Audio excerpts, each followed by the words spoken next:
ఈ 5 సంవత్సరాలలో ప్రతి అడుగు కూడా రైతన్నలకు మంచి చేసే విధంగా, రైతన్నల పెట్టుబడి ఖర్చు తగ్గించే విధంగా, రైతన్నలకు తోడుగా నిలబడే కార్యక్రమం దిశగా అడుగులు వేశాం. దాదాపుగా 19 లక్షల మంది రైతన్నలు, వారందరికీ కూడా మంచి జరిగిస్తూ 9 గంటల పాటు పగటి పూటే నాణ్యమైన కరెంట్ ఇచ్చే కార్యక్రమం కూడా జరుగుతూ ఉన్నది కూడా ఈ 57 నెలల కాలంలోనే.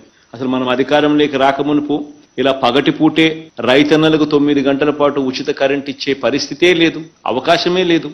ఎందుకనంటే ఫీడర్లలో ఆ కెపాసిటీ లేదు. ఆ ఫీడర్ల కెపాసిటీ పెంచకపోతే ఇవి ఇచ్చే అవకాశమే లేదు.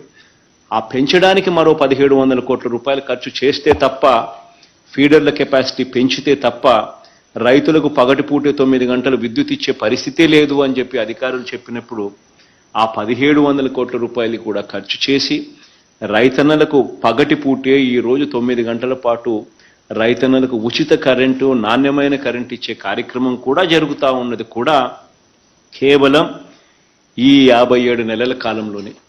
ఇలా ఒక్క రైతుకు మాత్రమే దాదాపుగా ఈ 19 లక్షల మంది ఈ రైతన్నలకు మాత్రమే ఈ పంపు సెట్ల మీద ఏదైతే ఆధారపడి వ్యవసాయం చేస్తూ ఉన్న ఈ రైతన్నలకు మాత్రమే ఈ 9 గంటల పాటు ఉచిత విద్యుత్ పగటిపూటే ఇచ్చే కార్యక్రమం ఏదైతే జరుగుతూ ఉందో, ఇదొక్క కార్యక్రమమే దాదాపుగా ప్రతి రైతన్నకు 45,000 రూపాయలు ప్రతి సంవత్సరం ఈ ఒక్క కార్యక్రమం ద్వారా రైతన్నకు మేలు జరుగుతూ ఉంది.